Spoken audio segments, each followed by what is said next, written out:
Grab your saddlebags, grab your maps, and be ready to run from large boulders because this is the quest for El Dorado.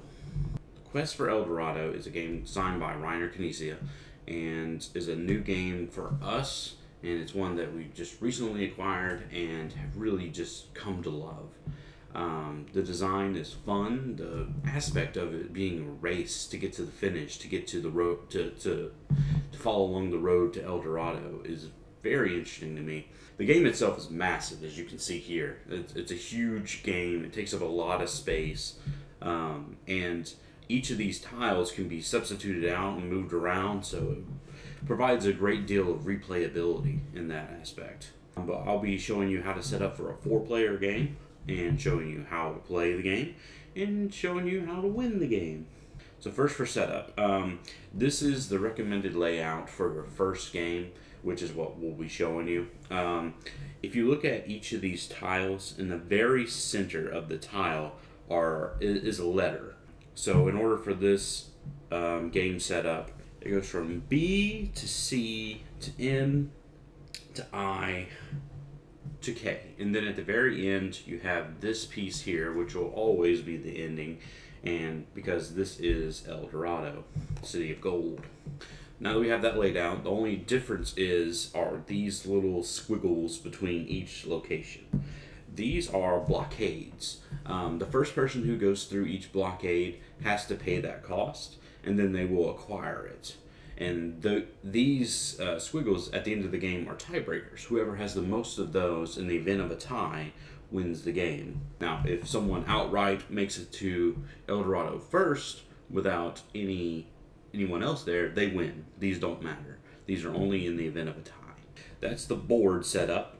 Each player will receive one of these player boards, and basically on it are everything you need to know about playing the game. So I'll also have set up the market, which this is a deck building game in which you are trying to cultivate the best deck in which to move across the board.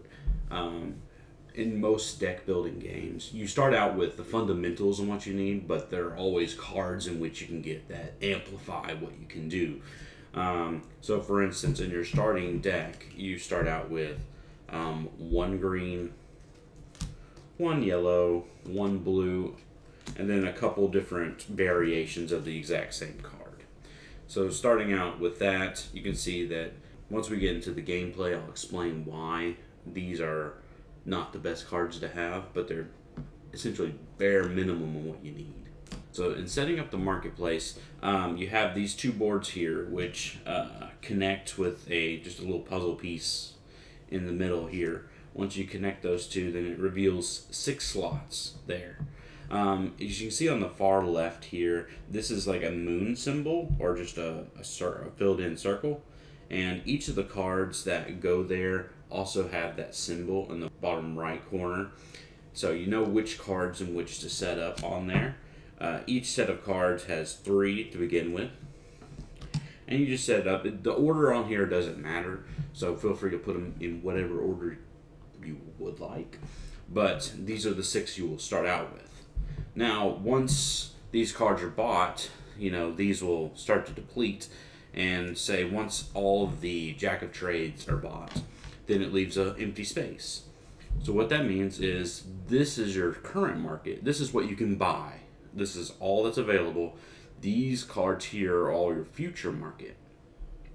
Once someone has depleted the current market on one of the spaces, then the future market is able to be bought and brought onto the board. So for instance, let's say there was an empty space there and one of the players wanted to buy a captain because it has 3 oars on it. Then they would just simply purchase it and move the remainder down into that slot. Now as far as buying and stuff, we'll explain that in the play section, but this is just for setup. So once you've got your current market board set up with the 6 cards with the full moon on it, and then you set up your other 12 sets of cards as the future market, then the market is ready to go. Every player who is playing takes up one of these boards. They get one little meeple in which they put on one of the starting places. Now, the game does come with two. The second one is if you're playing a two-player game, both of you will have one meeple on here. So it could be red, blue, for instance. So your starting hand you should have, and you can tell whose cards they are by in the bottom right corner. There's a little color here that indicates whether you're red, white, blue, or yellow. Basically, you're going to take up 8 cards here, and you're going to shuffle them up, and you're going to put them on the left side of your board here where it looks like it matches the back of the cards. So you're going to set that there. You're going to draw 4 cards, 1, 2, 3, 4, and that is your starting hand. Whenever you finish your turn, this is your discard pile, and that's where they will go. Once you've done all of that, you've set up for the game. And like I said, once you've played one game, you can set up these tiles however you'd like, as long as there's 5 large tiles and 4 of the blockade tiles between them. And as long as you have a starting piece as well. So this is for how to play the Quest for El Dorado. This is your board. This tells you everything you need to know. So looking at it, first thing it says is phase A, which is movement. So you have 4 cards in your hand. So looking at them here, I've got 2 yellow traveler cards, 1 explorer green card, and then 1 sailor card, which is blue. I will play them as much as I can to move, but these cards are also used for buying in a minute. The value of each card is shown at the top. So for instance, the traveler here only has 1 coin on it. That means it's worth 1 buying power. The sailor or the explorer or any other card that doesn't have a coin value on it, that means they're worth half a coin. So if I were to just take all of these cards and go to the market and buy, I would have 1, 2, 2.5, 3 money to buy with. And that goes for any of these other ones that don't have a coin value in the top portion of it. Whenever you're buying cards, you're looking at the bottom coin value, and whenever using your cards to purchase with, you're looking at the top portion of the card for its value. So for instance, on my turn, I'll try to move as much as I can. Let's talk about the board for a minute. The board has different symbols on each of the hexagons on here. The green ones, most of them have 1 machete. So it takes 1 machete to cross into that space. A lot of the blue ones have 1 oar. Costs 1 blue card, 1 sailor, 1 oar to cross it. A lot of these yellow ones have 1 coin, and for 1 coin, it would cost to move into that space, into the deserted area. Any of them that are gray like this, it has an arrow pointing down. That means you have to discard a card to move into there. Some of them have multiple cards, and you have to discard 2 or however many cards are shown to move into that space. So that's what the gray ones are. They're just discarding cards. Any of the black spaces they're mountain spaces. Mountain spaces cannot be moved on at all by any means in the game. Red cards force you to trash a number of cards in your hand. So for instance, on this space it has 3. You would have to trash 3 cards from your hand, which means not putting them into the discard pile, but taking them and removing them for the rest of the game. Which is not necessarily a bad idea whenever you're trying to get rid of some of these maybe cards that aren't as advantageous towards the end of the game. For instance, 1 green is not going to move you very far when you're over here, and you need a lot of green. So one thing to note whenever moving on the board, if you see a space that has, say, 4 gold coins, then whenever you're playing cards, you have to play them one at a time. So you need to play a card that has 4 gold or more in which to move onto that space. I'll go ahead and show you an example of my movement just to kind of show you how that works. On your turn, you play these cards one at a time. So I'll play the Explorer card first. That lets me move 1 green space, matching the symbol on the card.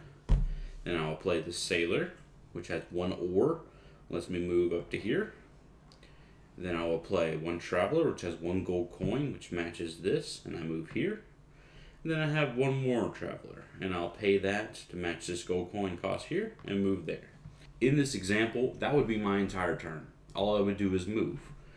However, a lot of times you will move some and save some money in which to buy into the market.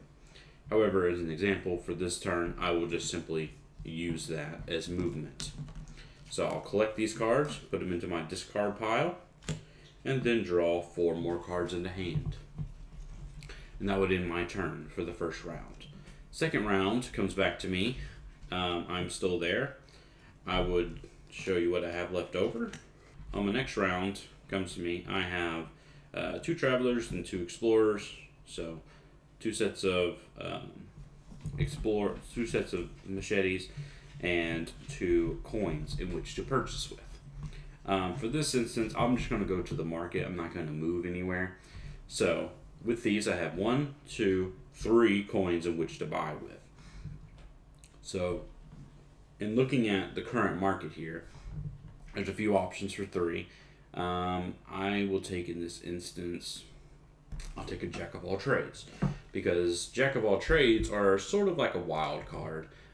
They have different symbols on the top. They have a 1 machete, a 1 ore, and a 1 coin. So you can use it for any of those 3 instead of just pulling out one, sort of having to deal with whatever it is. This works as substituting for any, just like a wild card. So that costs 2. That would be the end of my turn. On your turn, you can only buy 1 card.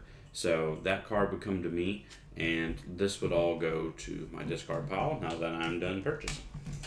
So once you've gone through your entire deck, what you're going to do is you shuffle all those together, forming a new draw deck, like any other deck building game. Now, this game will continue with each player doing this on their turn.